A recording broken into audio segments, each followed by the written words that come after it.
The Look of Silence di Joshua Oppenheimer è il documentario che concorre per il Leone d'Oro alla 71esima edizione del Festival del Cinema di Venezia. Abbiamo incontrato il regista per farci raccontare i rischi e l'esperienza vissuta per mettere in scena la storia scioccante delle vittime indonesiane del genocidio del 1965. Tahu masyarakat sini kalau Bapak sebagai komando aksi? Tahu orang. It's the story that I first went to Indonesia in a way to tell, just what it's like for the survivors to have to build a life in the haunted silence, in the space haunted, in the rubble, in the aftermath of the genocide, and in this terrible space haunted by the still powerful perpetrators. What does it mean for survivors not even to be able to publicly grieve or mourn their loss and instead have to live in this silence? Only when I began that process, the army stopped us from shooting back in 2003.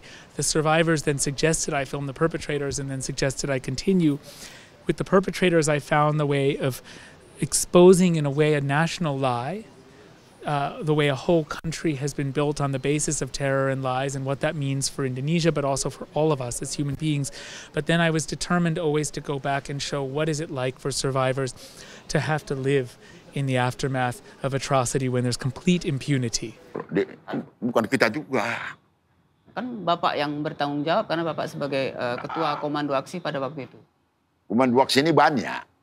Bukan satu aja komando aksi ini. Ya, tapi Bapak kan ketua umum waktu itu kan? Ketua umum komando aksi. Komando aksi ini sudah rakyat bersama ABRI. Dan ini masih ada atasan. Dan ini dilindungi oleh pemerintah. Kan itu. There was a Truth and Reconciliation Commission in South Africa because the apartheid regime fell. Here the perpetrators are still in power. So the perpetrators will not admit what they've done was wrong. First, because they're afraid of revenge. They're afraid of losing power. And also, they're afraid of their own guilt. They're afraid of having to live with themselves, knowing that they're mass murderers. But you cannot have healing, and you cannot have truth or reconciliation until the perpetrators acknowledge what they've done is wrong, which is precisely why Adi's process, while being an inspiration for all of us, inevitably fails and ends in disappointment, because you cannot have a one-person truth and reconciliation process. You need somehow a collective political process. I also learned making this film that we must not come away from atrocity and cling to optimism, cling to the notion that look away from atrocity by telling ourselves that justice will prevail when we have really no evidence that it will. We have to stop and honor the dead and look at listen to the silence that follows in the aftermath of mass murder and acknowledge the lives that have been destroyed, the dead that can never be wakened, the brokenness that can never be made whole again, and stop and look backwards in memoriam to what we as human beings destroy when we commit political violence. Jadi kalau Adi bilang saya bertanggung jawab, jauh kali itu. Setiap beberapa orang pembunuh itu yang saya jumpain, mereka tidak merasa bertanggung jawab.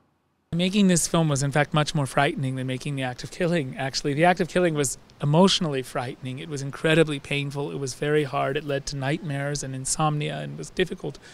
But this film we were really fearing for our safety.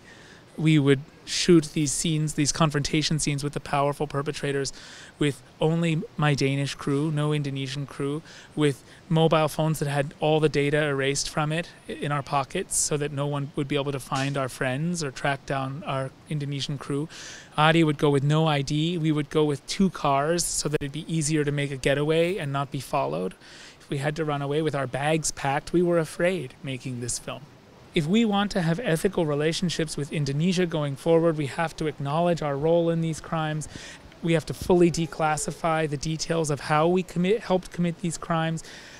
We know that we provided weapons and lists of names of people to be killed. The American government gave lists of thousands of people's names to the Indonesian army saying, tick off these names when you've killed them and give the lists back to us, death lists. We know that. But so much we don't know. Most of the documents are declassified, and it's very important that the US government, the British government, the Australian government, the Japanese government, the Dutch government possibly even the Italian government, I don't know, declassify whatever information exists about what we did and apologize for it, acknowledge it, and say categorically, this was wrong, we helped participate in mass murder. Lewat-lewat iku pun dek petuk pun aku dek pun gak negara ngono buan jiku setengah mati. Benci aku.